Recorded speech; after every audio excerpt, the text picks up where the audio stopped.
Dear student, today we see the important case of ionic equilibrium, solubility of a sparingly soluble salt in which ion undergo complex formation. जैसे silver का जो है silver chloride है उसकी solubility water में तो बहुत कम होती है, लेकिन अगर हम अमोनिया में उसकी सॉल्युबिलिटी कैलकुलेट करें तो वो कॉम्प्लेक्स बनाने की टेंडेंसी की वजह से इंक्रीज कर जाती है। सिल्वर क्या करते हैं, अमोनिया के साथ डायमीन कॉम्प्लेक्स बनाते हैं, या कॉपर जो है टेट्रामीन कॉम्प्लेक्स बनाता है। तो ये हमारा आयनिक इक्विलिब्रियम का एक इम्पॉर्टेंट केस होता है जिसपे काफ़ी ज़्यादा क्वेश्चंस आपसे पूछे जाते हैं। तो ये वाला केस हम लोग आज क्या करेंगे, डिस्कस करेंगे। तो फर्स्ट वी सी दी, क्या बोलते हैं इस केस को हम लोग इस केस को बोलते हैं सॉल्युबिलिटी ऑफ ए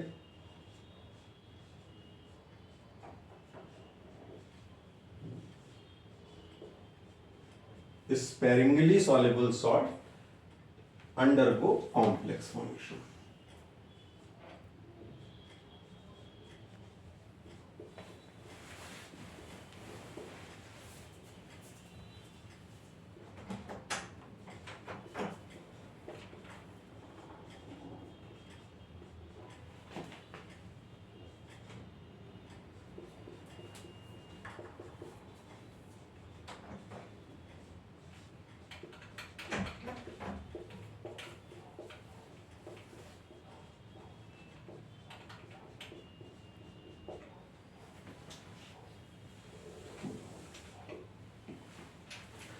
तो फर्स्टली वी थिंक कि क्या क्या हमें दिया रहता है और क्या चीज़ हमें निकालनी होगी।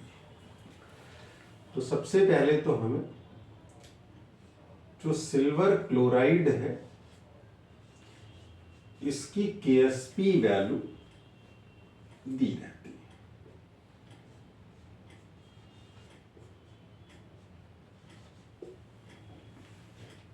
ये हमें KSP वैल्यू ऑफ AgCl ये हमें गिवन होती है।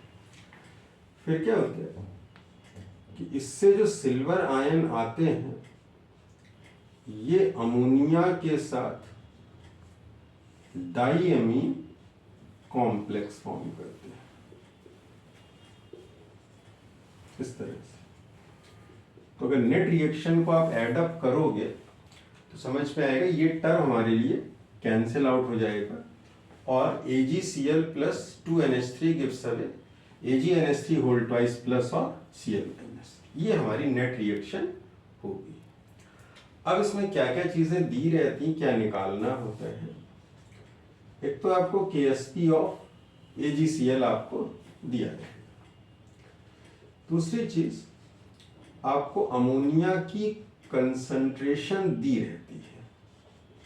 ये जो अमोनिया है इसकी कंसंट्रेशन आपको दी होगी। दूसरी चीज, जो ये डायमीन का कॉम्प्लेक्स फॉर्मेशन है, ये जो डायमीन का कॉम्प्लेक्स फॉर्मेशन होगा इसकी वैल्यू आपको दी रहती है।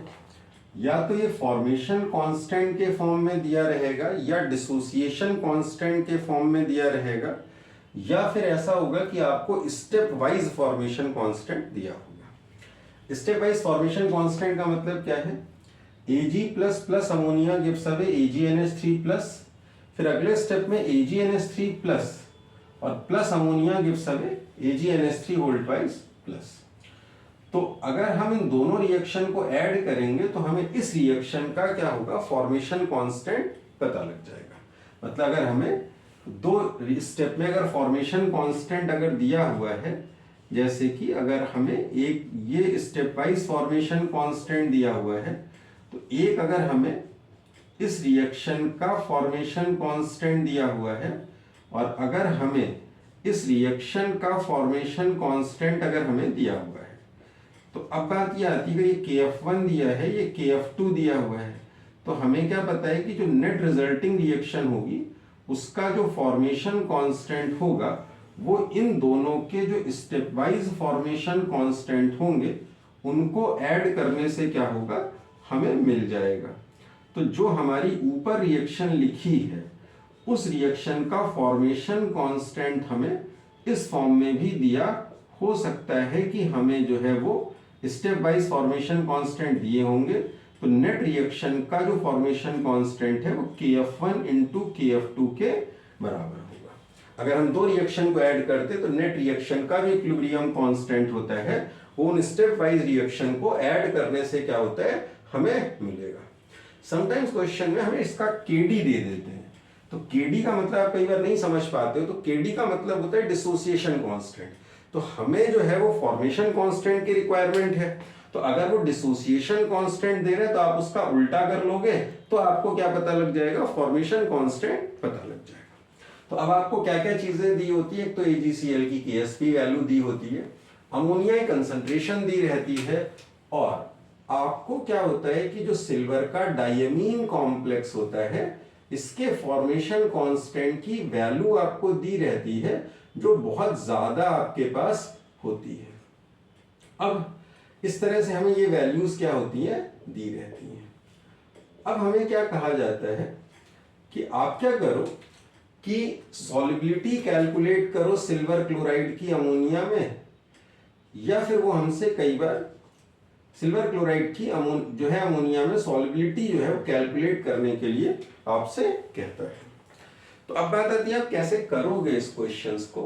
क्या समझना आना चाहिए, सिल्वर क्लोराइड को जैसे मान लेते हैं कि इसकी सॉल्युबिलिटी S मोल पर लीटर है वाटर में, तो जब आप इसको जब इसका S मोल वाटर में डिसॉल्व होगा तो इसमें से कुछ अमाउंट कॉम्प्लेक्स फॉर्मेशन में चला जाएगा, क्योंकि प्रोडक्ट आयन ऊपर वाली रिएक्शन के कंज्यूम होते हैं, तो इस वजह से ऊपर वाली रिएक्शन का इक्विलिब्रिया क्या होगा, फॉरवर्ड डायरेक्शन में शिफ्ट कर जाएगा।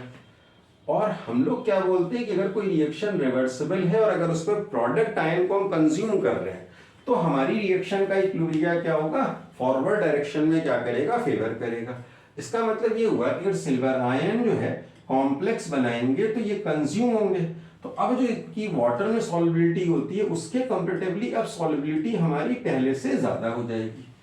दूसरी चीज क्या है कि ये केस साइमल्टेनियस इक्विलिब्रिया का है, तो जब साइमल्टेनियस इक्विलिब्रिया होता है तो जो आयन दोनों रिएक्शन में कॉमन होते हैं उनकी इक्विलिब्रियम जो कंसंट्रेशन होती है वो हमारी क्या होती है, सेम होती है। तो इसकी जो सॉल्युबिलिटी है वो S-X हो गई, ये भी S-X हो गया।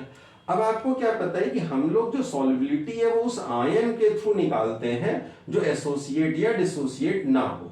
कहने का मतलब ये है कि हमने क्या अज्यूम किया था कि सिल्वर क्लोराइड की सॉल्युबिलिटी S मोल पर लीटर है, जो हमें क्या करनी है, कैलकुलेट करनी है। अब हम कैसे करेंगे, सबसे पहले हम लोग इस रिएक्शन का KSP लिख लेंगे। जब KSP लिखेंगे तो वो हमारे पास Ag plus into Cl minus की कंसंट्रेशन के बराबर होगा, जो हमारे पास S-X इंटू क्या हो गया, S हो गया। ये हमारी पहली इक्वेशन होगी, ठीक है। दूसरी चीज अगर हम देखें तो सेकंड इक्वेशन से जब हम फॉर्मेशन कांस्टेंट लिखेंगे तो हम क्या लिखेंगे, कंसंट्रेशन ऑफ सिल्वर का diamine complex into concentration of silver ion into ammonia की कंसंट्रेशन का क्या हो गया, स्क्वायर हो गया। अब अगर आप देखो तो हमारे पास इन दोनों इक्वेशन में KSP आपको दिया हुआ था, KF आपको दिया हुआ था, C आपको पता था। यानी अगर आप देखें तो इसमें दो चीजें अननोन है, एक S अननोन है और दूसरा X अननोन है। तो हम आपसे ये कह सकते हैं कि दो इक्वेशन है, दो ही अननोन है, इनको सॉल्व कर लेना और जो S की वैल्यू आएगी वही हमारी सॉल्विबिलिटी होगी। लेकिन आपको भी पता है कि हमारे लिए कहना जितना आसान है करना आपके लिए उतना ही मुश्किल होगा। तो हमें एक्चुअली इस प्रॉब्लम में क्या करना पड़ता है कि एक एजम्पशन लेना पड़ता है। क्या एजम्पशन लेना पड़ता है, पहले तो काम हम ये करते हैं कि दोनों इक्वेशन को ऐड अप कर देते हैं। जब हम दोनों रिएक्शन को ऐड अप करेंगे तो फिर हमारे पास ये टर्म कैंसिल हो जाएगा, हमारा पास सॉल्युबिलिटी का एक्सप्रेशन आ जाएगा जो AgCl + 2NH3 gives away AgNH3 whole twice plus और Cl- के बराबर होगा। तो पहले हम क्या करते हैं, इन दोनों इक्वेशन को जब ऐड अप करते हो तो इनका जो नेट इक्विलिब्रियम कांस्टेंट है वो इनको मल्टीप्लाई करने से मिलेगा, तो ये टर्म हमारे लिए कैंसिल हो जाएगा। अब हमारे पास जो एक्सप्रेशन है वो इस तरह का एक्सप्रेशन आ जाएगा।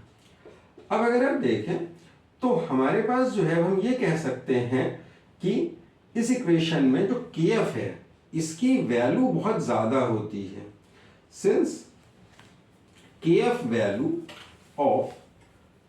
वैल्यू ऑफ सिल्वर डायमीन जो कॉम्प्लेक्स है इसके फॉर्मेशन की वैल्यू बहुत हाई होती है, ठीक है। तो इस वजह से हम ये मान सकते हैं कि रिएक्शन गोज टू कंप्लीशन को जारी होगी, जितना सिल्वर आयन आ रहा होगा पूरा कॉम्प्लेक्स फॉर्मेशन में जा रहा होगा, तो इसका मतलब इसकी कंसंट्रेशन टेंडिंग टू जीरो होगी। तो ये हमारे पास बहुत ही नेग्लिजिबल क्या होगा, बचेगा। तो अब हम क्या मान सकते हैं कि जो S माइनस एक्स है ये टेंडिंग टू जीरो होगा। इसका मतलब हम ये मान सकते हैं कि S जो है वो अप्रोक्सीमेटली हमारे पास x के बराबर होगा। अब अगर आप देखो तो हमारे लिए कैलकुलेशन पार्ट ज्यादा आसान हो जाएगा। हम क्या कर सकते हैं, KSP is equal to KF is equal to, अब हम इसको क्या लिख सकते हैं, x square upon C minus 2x। और अब अगर आप देखें तो हमारे लिए कैलकुलेशन पार्ट ज्यादा आसान हो जाएगा। अब हम इसको लिख सकते हैं x upon C minus 2x is equal to under root of KSP into KF, और KSP हमें दिया था, KF हमें दिया था, C हमें दिया था। हम इसको x के लिए क्या करते हैं, सॉल्व कर लेंगे। जो हम x के लिए सॉल्व करेंगे तो जो हमारी x की वैल्यू आएगी उसी के आसपास हमारे पास क्या होगी, सॉल्युबिलिटी होगी, जो हमें क्या करना था, कैलकुलेट करना था।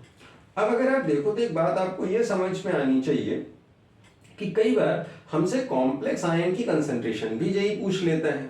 तो ये जो कंसंट्रेशन हमारे पास आएगी x, यही हमारी कॉम्प्लेक्स फॉर्मेशन की भी कंसंट्रेशन होती है। अब अगर आप देखो तो कई बार क्या होता है कि इस प्रॉब्लम में सिल्वर आयन की कंसंट्रेशन भी आपसे पूछ लेता है। यानी अगर इसकी कंसंट्रेशन पूछ रहा है तो आपको समझ में आएगा कि सॉल्युबिलिटी के बराबर ही हो जाएगी जो आपने यहाँ पे निकाली थी, ठीक है। सॉल्युबिलिटी आप कह सकते हो कॉम्प्लेक्स आयन की कंसंट्रेशन बराबर होगी। अब अगर वो इस रिएक्शन में कई बार सिल्वर आयन की कंसंट्रेशन पूछ लेता है तो फिर आप कैसे कैलकुलेट करोगे। अगर आप देखो तो हम तो ये बोल रहे थे टेंडिंग टू जीरो, तो हिसाब से तो आंसर हमारा जीरो होना चाहिए, बट इसकी कुछ ना कुछ वैल्यू प्रॉब्लम में दी रहती है। तो निकालेंगे कैसे, जो हमने इसका KF लिखा था उसमें इसको सिल्वर आयन की कंसंट्रेशन लिख लेंगे। बाकी हम x की वैल्यू निकाल चुके थे, तो इसकी वैल्यू को हम यहाँ पर जब सब्स्टिट्यूट कर देंगे तो हमें silver ion concentration Ag plus के लिए क्या करेंगे, सॉल्व करेंगे। जो वैल्यू है वो बहुत ही कम आएगी, छोटी आएगी, ये 10 की पावर माइनस 24-25 की रेंज में आएगी। तो इसका मतलब ये होगा कि ये जो सिल्वर आयन कंसंट्रेशन है वो हमारी नेग्लिजिबल होगी। तो हमारा जो एजम्पशन था वो हमारे लिए क्या होगा, सही होगा। गॉट इट बच्चों, क्लियर है। देख लें कोई डाउट अगर हो इसमें तो आप क्या कर सकते हैं, पूछ सकते हैं।